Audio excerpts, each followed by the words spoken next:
ஆராய்ந்து அறிந்திருக்கிறீர். என்னை ரிசர்ச் பண்ணி அறிஞ்சு வச்சிருக்கிறாராம் தேவன். என்னை ஆராய்ந்து, நாம மற்றதெல்லாம் போய் ஆராய்ஞ்சிட்டு இருக்கோம், நம்மளே நமக்கு தெரியல. ஆனா தேவன் என்னை ஆராய்ந்து அறிந்திருக்கிறார். 2ஆம் வசனம், என் உட்காருதலையும் என் எழுந்திருக்கிறதையும் நீர் அறிந்திருக்கிறீர், என் நினைவுகளை தூரத்திலிருந்து அறிகிறீர். நான் என்ன யோசிக்கிறேன்னு அங்கிருந்தே உமக்கு தெரியும். நான் நடந்தாலும் படுத்திருந்தாலும் என்னை சூழ்ந்திருக்கிறீர், என் வழிகள் எல்லாம் உமக்கு தெரியும். என் வழிகள் எல்லாம் உமக்கு தெரியும்னா நான் என்னென்ன செய்கிறேன் எல்லாமே உமக்கு தெரியும். நான் செய்கிறது, நான் யோசிக்கிறது, நான் திட்டம் போடுறது, என்னுடைய உள்நோக்கங்கள் எல்லாமே உமக்கு தெரியும். 4ஆம் வசனம் பாருங்க, என் நாவில் சொல் பிறவாததற்கு முன்னே இதோ கர்த்தாவே அதை எல்லாம் நீர் அறிந்திருக்கிறீர்.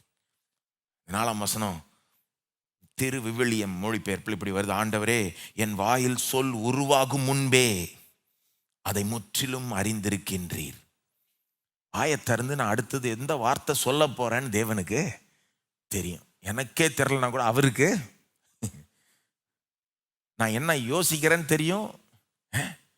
என்ன எப்படி யோசித்து பாருங்க, தலை மேல இருக்கிற முடி மட்டும் இல்லை, தலைக்குள்ள இருக்கிற எண்ணங்களும் அவர் அறிந்து வச்சிருக்கிறார். ஒரு நாளைக்கு எத்தனையோ ஆயிரக்கணக்கான எண்ணங்கள் நம்முடைய மனசுல அப்படியே பாஸ் ஆகுதுன்றாங்க. இன்னைக்கு நாளெல்லாம் என்ன யோசித்தீங்கன்னு உங்களை கேட்டால் கூட உங்களுக்கு கரெக்டாக சொல்ல முடியாது.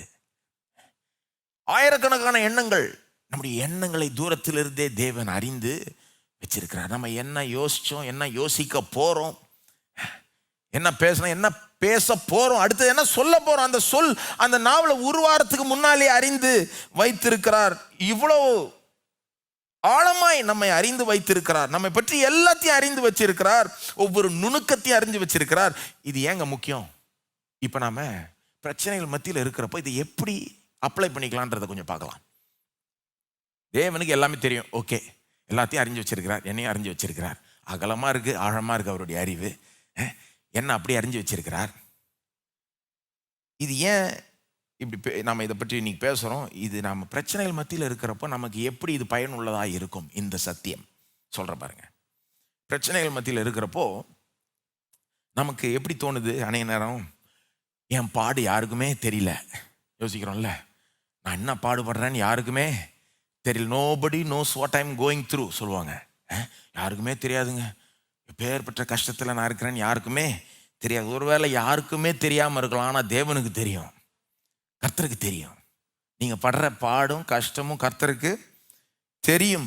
இந்த உலகத்தில் இருக்கிற மிக முக்கியமான நபர், இந்த உலகத்தை உண்டாக்கினவருக்கு தெரியும் நீங்க படுற பாடும் கஷ்டமும். உங்க பிரச்சனையை ஆராய்ந்து வச்சிருக்கிறார், நல்லாவே தெரியும் அவருக்கு. உங்களுக்கு கூட